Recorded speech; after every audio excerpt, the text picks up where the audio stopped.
Presidente Gabriel Boric ya se acerca entonces a entregar declaraciones. Ivo Boric también está ahí. Escuchamos al mandatario. En materia de seguridad, solo los vamos a sacar adelante con unidad. Unidad de propósito y unidad de acción. Si actuamos juntos, vamos a poder hacer frente a cualquier adversidad. Y eso lo hemos visto en las últimas horas, en Viña del Mar, en Quilpué, en Limache, en Villa Alemana. Quiero partir agradeciendo a las y los brigadistas de CONAF que combaten el fuego, a bomberos por su abnegada y tremenda labor, al personal de Senapred, al personal municipal que está desplegado en todo el territorio, a los trabajadores y trabajadoras de la salud, al personal de las Fuerzas Armadas, a las policías y a todos quienes están ayudando en esta emergencia tan terrible que ha azotado la región de Valparaíso. Muchísimas gracias por estar cuando la patria los necesita. Y quiero que sepan desde ya que atendiendo a la situación que se vive, hemos dispuesto también, eso se conversará después, no es materia de este punto, pero la presencia de más personal militar y de carabineros para resguardar la seguridad de los vecinos y vecinas de las zonas afectadas.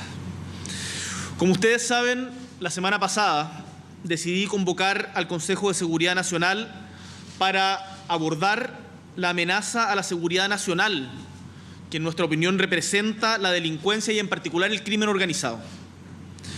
Quiero que sepan que ocuparé sin ningún tipo de complejo todas las instancias que me faculta la Constitución y las leyes para hacer frente a este tremendo desafío que es prioridad de ustedes, los chilenos y chilenas. Y si bien estamos ante una emergencia grave, hoy día viviéndola, que es la del incendio en Valparaíso y es la más catastrófica de nuestro país desde el terremoto del 27 de febrero del 2010, y muchas de las energías del Estado están puestas en este momento allá, tomé la decisión de mantener la citación y la convocatoria al COSENA, porque el Estado tiene que ser capaz de abordar distintos desafíos de manera paralela, con el sentido de urgencia que cada uno de estos merece. El Consejo de Seguridad Nacional está integrado por los más altos representantes de los tres poderes del Estado, más los comandantes en jefe de las Fuerzas Armadas, el general director de Carabineros y la Contralora General de la República, hoy día subrogante. Además, decidí invitar al director general de la PDI, Sergio Muñoz, a la ministra del Interior, a la ministra de Defensa, y nos acompañaron también el subsecretario de Interior y el subsecretario de Defensa. Mi interés como presidente de la República ha sido que este órgano asesor, cuya existencia está contemplada en la Constitución y forma parte de nuestro ordenamiento jurídico, modificado además el año 2005 por la reforma del presidente Lagos, cumpla su papel y sea un aporte para enfrentar la delincuencia, el narcotráfico y el crimen organizado que amenazan la tranquilidad de las familias chilenas como órgano consultivo. Y es que esta es una tarea que no es exclusiva del gobierno, sino de todo el Estado. En particular, le he requerido al Consejo su opinión experta sobre la mejor forma de implementación de la reforma constitucional para la protección de la infraestructura crítica de nuestro país, que se aprobó hace un año atrás. Y es que así como han venido cuidando nuestras fronteras, en particular la frontera norte, desde hace casi un año, con esta ley las Fuerzas Armadas podrán, en circunstancias excepcionales, proteger aquellas instalaciones que presten servicios esenciales a nuestra sociedad, así como los perímetros alrededor de estas y el resguardo de las personas que diariamente circulan por ellas, permitiendo así, y este es un objetivo importante, que carabineros, que son quienes tienen el entrenamiento y las facultades para abordar los desafíos de orden público en nuestro país, se focalicen en todas las tareas de seguridad en los barrios y calles. Afortunadamente, Chile cuenta con el profesionalismo y compromiso de las Fuerzas Armadas y las de orden y seguridad para poder llevar adelante estas labores. Durante la reunión, quienes integran el COSENA me han compartido opiniones y propuestas en torno a esta materia específica.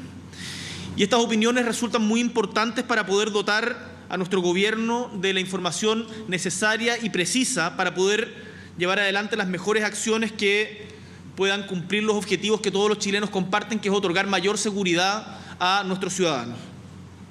Además, hemos establecido tareas bien concretas, que no va al caso detallar, para cerrar brechas en materia de seguridad. y hacer a la brevedad una propuesta a las diversas instituciones presentes que permita mejorar la coordinación en el combate al delito. El objetivo es claro y varios de ustedes lo han recogido en las notas introductorias. No vamos a permitir que el crimen organizado se normalice, se asiente ni se consolide en nuestro país. Y ese es un objetivo de Estado, más allá del gobierno.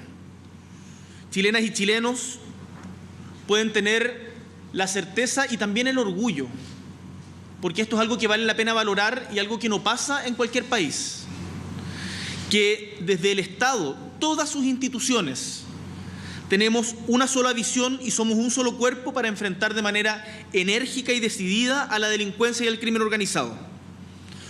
No vamos a ceder jamás ante quienes pretenden arrebatar la tranquilidad, la libertad y la paz de nuestras familias en nuestro país. En definitiva, hoy hemos dado un paso adelante porque de una estrategia de gobierno para combatir la delincuencia pasaremos a una estrategia de Estado con todas las instituciones y la sociedad involucrada. Nuestro objetivo es uno solo: que las personas puedan vivir sin temor, alejadas de la violencia, que recuperemos los barrios, las plazas, los espacios públicos, que se puedan recorrer las calles, que todos puedan jugar con sus hijos, hijas, vecinos, sin ser víctimas de una bala loca, de un asalto o de un enfrentamiento entre bandas rivales. Tengan la certeza que estamos actuando con toda la fuerza necesaria, abordando, además de lo discutido hoy día en el COSENA, otras dimensiones integrales de la lucha contra la delincuencia, como la inteligencia para desarticular a las bandas de crimen organizado que están operando en el país, intervenciones comunitarias en los barrios en materia de cultura y de deporte, el fortalecimiento de las policías para cuidar a quienes nos cuidan, mejorar la protección en los puertos y en las fronteras, y decirles que estamos a tiempo y que no vamos a perder ni un segundo en proteger a nuestros ciudadanos y garantizarles la seguridad que se merecen.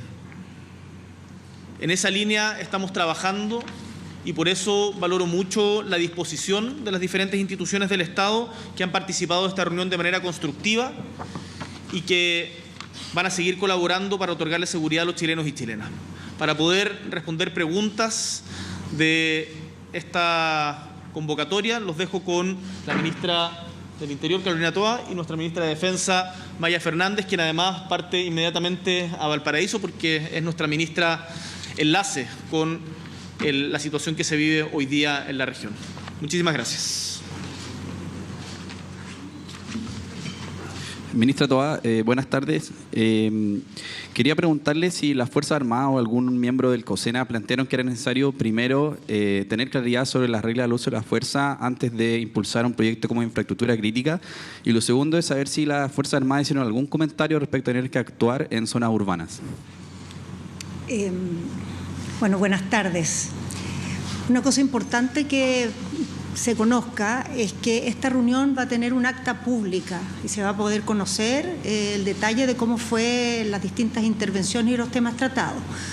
Respecto de los planteamientos que hubo en relación a infraestructura crítica, las Fuerzas Armadas y los distintos integrantes del COSENA hicieron varias observaciones respecto a en qué condiciones puede funcionar una medida como esta. Una de ellas es que quede muy clara cuál es la atribución, cuál es la función, cuál va a ser la tarea que van a hacer las Fuerzas Armadas en estos perímetros alrededor de la infraestructura crítica. En segundo lugar, que sea muy claro el mando, ¿no? Quién toma las decisiones, cómo se coordinan las distintas instituciones que se instalen en estos lugares. Y lo tercero, que deben ser claras las reglas de uso de la fuerza. No se habló en la sesión respecto de si esto tiene que resolverse necesariamente en la ley que está tramitándose o en la propia ley de infraestructura crítica. Pero, por ejemplo, cuando se hizo la normativa en el norte para las fronteras, hay unas reglas de uso de la fuerza ahí que tienen rango legal. Un problema que hay en Chile es que las reglas de uso de la fuerza no tienen rango legal y en eso la mesa tuvo acuerdo completo, todos estamos de acuerdo que en Chile debe haber reglas de uso de la fuerza con rango legal. Y en eso no hay diferencias, al contrario, hay una visión en común. En segundo lugar, también se habló del tema de la presencia de las Fuerzas Armadas en zonas urbanas y en grandes ciudades. En general, las opiniones transversales es que el trabajo al interior de los barrios, en una, digamos, fricción directa con la población, en medio de los lugares donde se dan los conflictos ligados a la convivencia y también al desarrollo de los delitos, no es lo más oportuno para la contribución que pueden hacer las Fuerzas Armadas. En cambio, hay otras tareas más específicas donde sí pueden contribuir. Por ejemplo, el resguardo de los perímetros de la infraestructura crítica o hacer perímetros alrededor de las tareas policiales, los operativos policiales. En eso también tiende a haber una opinión bastante compartida y en la experiencia nos ha ido confirmando esa opinión en la despliegue que ha habido el último tiempo, tanto en el sur como en el norte. Ministra, ¿cómo está? Muy buenas tardes. Mi colega le consultaba por las reglas del uso de la fuerza. Mi pregunta va ligada a el mismo proyecto de ley y también a la ley de inteligencia que no está modernizada y data del 2004. ¿Hubo compromisos de parte del Ejecutivo, por ejemplo, de plantear urgencias en cualquiera de estas dos leyes, considerando que también son temas prioritarios? Sí, se habló de esas dos leyes. En ambas, el Ejecutivo, estas dos leyes estaban dentro de la agenda priorizada, ¿no? Las tenemos totalmente como materia en las que hay que avanzar rápidamente. Y la razón por la que se han demorado no es por falta de urgencia, sino porque ha habido, digamos, discrepancias en torno a algunos de los aspectos centrales de estos dos proyectos. Ahora, en ambos casos, tanto en RUF como en inteligencia, se ha hecho un trabajo en los últimos meses con los asesores y con expertos para destrabar estos nudos. Y en ambos estamos en una posición bastante expectante hoy día, muy cerca de tener casi un acuerdo en todos los temas más complicados, y eso nos ha hecho decir, lo hemos dicho varias veces, que en el mes de marzo esperamos que se retome la votación de estos proyectos y se pueda avanzar. Compartimos como Ejecutivo, fue algo que se dijo mucho en la reunión y que nosotros lo sentimos como una reafirmación de un principio que hemos planteado muchas veces, que cada medida, cada legislación que incorporemos por sí sola no es suficiente. Es una estrategia integral lo que se requiere y en ese sentido estas normativas, inteligencia y reglas de uso de la fuerza, que son proyectos impulsados desde el Ejecutivo, son parte esencial que complementa otras acciones como podría ser infraestructura crítica. Ministra, yo la quiero cambiar de tema por otro tema de contingencia, porque la Fiscalía dice que no hay detenidos específicamente por los incendios. Sin embargo, desde el jefe de la Defensa Nacional asegura que hay algo orquestado y planificado por el origen de los incendios. No sé si ustedes como gobierno tienen más información respecto a esto, si creen también de que efectivamente hubo una intencionalidad a la hora de los incendios. A ver, vamos a diferenciar las dos cosas. Ayer hubo sospechosos, hubo persecución de potenciales sospechosos, pero en definitiva no fueron detenidos.